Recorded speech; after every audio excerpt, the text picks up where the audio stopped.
Ousmane Sonko est revenu sur plusieurs sujets d'actualité concernant la gestion économique du pays, endettement, dette cachée, relations avec les institutions financières et internationales. Autant de thèmes qu'il a abordés sans détour devant ses compatriotes. Ces critiques ont particulièrement visé le Fonds monétaire international qu'il accuse de politiser ses relations avec le Sénégal. Alors, enfin, est-ce que Ousmane Sonko n'est que du cadre de FMI devait chercher à politiser ses relations avec le Sénégal. Ama fallu baat boobu moo déranger ñu bëri quoi. baat boobu xam naa moo déranger ñu bëri. gis naa ci yenn kaay bi ñu ne Ousmane Sonko il taxe FMI de quoi. J'ai pas lu. Enfin dugguma ci Sonko. ah liiroo ko. non liiruma ko nag franchement ma dugg ci Sonko. donc loolu la ñuy nekk di manipuler. donc FMI. FMI moom dafay jouer le jeu. FMI dafa jàpp ni Sénégal day daw ci topp ci ginnaawam mais quand FMI a vu que autorités yi nekkul les nouvelles autorités là nekkuñu ñuy daw ci ginnaawam moo tax ñuy jouer le jeu suba ñu dem bu gannaaw suba ñu ñëwaat. ñu ne Sénégalais non ils veulent les bons chiffres alors que ils ont les bons chiffres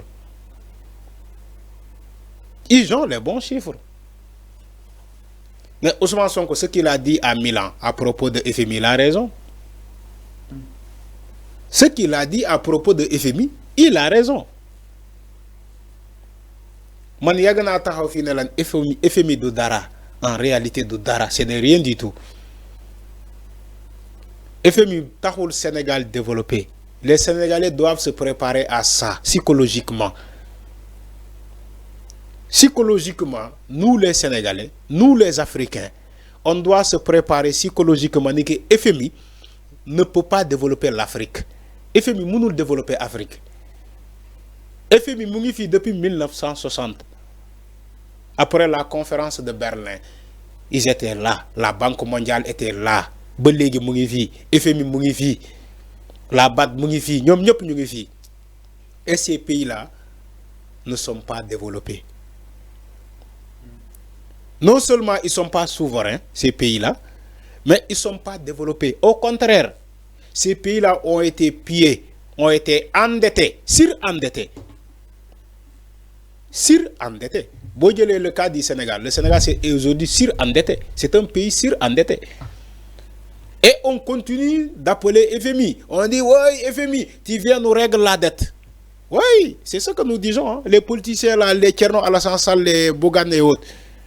Quand il dit que, oui, comment il s'appelle, l'autre de APR, le coordonnateur des cadres légui, comment il s'appelle Pape Malick Ndour. Voilà, Pape Malick Ndour. Quand Pape Malick Ndour nous dit que le Sénégal ne peut pas s'en passer de FMI. Le Sénégal ne peut pas s'en passer de FMI. C'est ce que Pape Malick Ndour dit. Parce que nous, à tout prix, war nañu mëna jot ci les financements de FMI. Effectivement. Mais c'est pas à nous de forcer FMI pour mu jox ñu xaliss. Je sais que Ousmane Sonko ne le fera pas. Je sais que Bassirou Diomaye Faye en tant que non, convaincre comment? Mais on les a convaincus, ils ont les bons chiffres. Pourquoi ils tardent, ils jouent le jeu de yo-yo? Non, le FMI joue un jeu de yo-yo. On les a donné les bons chiffres. Maintenant, ils attendent quoi? Ils attendent quoi? Et ils croient que le Sénégal va venir, voilà, di saraxu. Way di joy di nan way FMI jox ñu sinat dinañu torox. Duñu torox. Sénégal du torox parce que FMI jox ñu xaalis. Duñu torox. Képp ku la ko waxé archi faux amul. FMI a besoin du Sénégal comme le Sénégal a besoin de lui. Il faut ngeen xam lolu. FMI soxla na Sénégal comme Sénégal lu mu ko soxlaé mom. Sénégal naka la ko soxlaé? Non manam naka la soxla Sénégal. Naka la soxla Sénégal xamoko. Tu crois que xaliss bu muy jox Sénégal maye la. Du maye. L'argent sera remboursable. Après mais loolu la comme yow xaalis bi nga yóbbu banque rek banque bi day jël xaalis bi liggéey ko. Mais c'est comme ça. Mais le donc on peut pas continuer de crier di jooy FMI ba kañ ana FMI ñëw na mu ngi jouer jeu. Il faut laisser FMI et avancer. C'est ce que Ousmane Sonko a dit à Milan. Il n'a pas dit un scandale là-bas. Pourquoi le scandaliser? C'est pas un scandale. Ñun Sénégal ñoo war a gëmatu dañoo war a non FMI ñun gëmatuñu ko gëmatuñu FMI Fallou nañu waxante dëgg. FMI depuis Senghor Abdou Diouf Ablaye Wade Macky Sall tey ba ci Diomaye FMI mu ngi fi demul fenn de mu ngi fi. Sénégal dafa développé waxuma ban pays africain moo développé xanaa les pays du Maghreb te ñoom faalewuñu FMI ñoom faalewuñu FMI de maintenant bu fekkee nous les pays de l'Afrique de l'Ouest peut-être ay Nigeria ay Côte d'Ivoire yooyu ñoo si tane mais boolewuñu leen sax ci les 10 pays les plus développés xanaa le Nigeria le Nigeria du FMI moo tax ñu développé Sénégal c'est Afrique yëpp xam nañu lu tax Nigeria développé c'est pas FMI ñëpp xam nañu lu tax Nigeria développé. Donc quand on parle de FMI on parle de la France. C'est la France. Quand on parle de FMI c'est la France. C'est la France. C'est ça. Le surendettement de ce pays, FMI est complice, la Banque mondiale est complice, la France est complice. Qui Macky Sall dette bu sénégalais, la dette cachée au Sénégal. FMI bini dafa complice. La Banque mondiale est complice et la France est complice. Aujourd'hui, on continue de parler de FMI. C'est pas sérieux. FMI bu ñëwé ñëw na bu ñëwulé on s'en fout. On s'en fout. En tout cas Sénégal mu ngi continuer progression sans FMI. On compte pas sur FMI pour se développer Fallou. Franchement. Alors mais enfin aussi FMI su fàttee portier fan lañu bàyyi leen FMI. Exactement, c'est-à-dire diaspora bon bi est-ce que ñu fi mën a yaakaar entre autres dama ne donc d'où viennent nos investissements Fallou si toutefois nos relations avec le FMI Fallou Diomaye a fait combien d'années au pouvoir? Combien d'années? Il a fait 17 mois non? Presque 2 ans. 2 ans.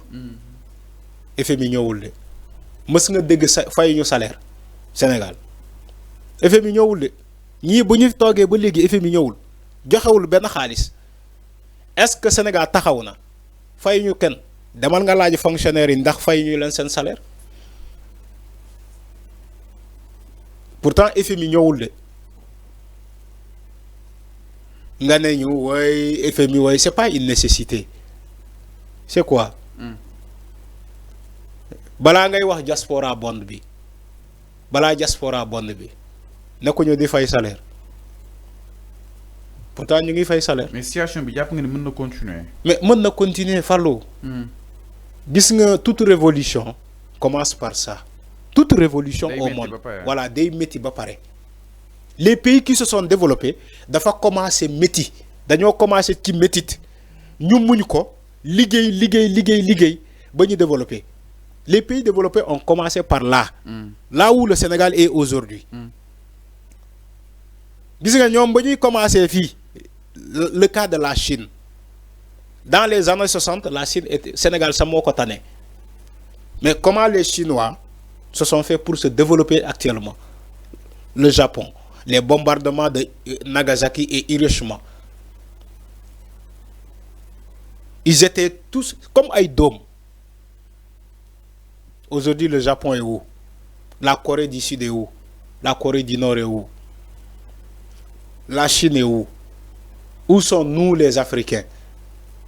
C'est parce que ñun liggéeyuñu ñun suñu yaakaar dañoo jël suñu yaakaar wékku ko ci FMI alors que chinois yi faalewuñu FMI japonais yi faalewuñu FMI le Moyen-Orient le Proche-Orient ñooñu faalewuñu FMI mais ñun africains yi tubaab bi moo ñu gëmloo surtout les Français ñoom ñoo ñëw Afrique gëmloo africains yi ni que FMI moo leen di tax ngeen développer boo leen amulee ay financement ci FMI tey ngeen dee boo leen amulee ay financement ci USAID États-Unis USAID tey ngeen dee Sénégal ba mu ñëwee ba léegi Diomaye ba mu ñëwee ba léegi USAID dafa banque ay loxo ci les financements au développement des États-Unis dañoo banque seen loxo Diomaye ba mu ñëwee FMI dafa banque loxo mais ñu ngi développé Sénégal mu ngi continuer di dox lii ay leçon la Fallou ay leçon la. alors mi ngi naan exactement leer na par rapport ak li nga xam ne que moo di justement mbiru FMI ak li nga xam ne que moo di tolluwaay donc ki nga xam ne que moo di Ousmane Sonko def na li nga xam ne que moo di benn sortie ñëwaat na si exactement si nu mu gën a yaatoo si wàllu wunu mais alors ndax ñëw si beneen ponk sans plus tarder bokk na si ki nga xam ne que moo di justement maître Bamba Cissé tantôt installé mu daal di commencé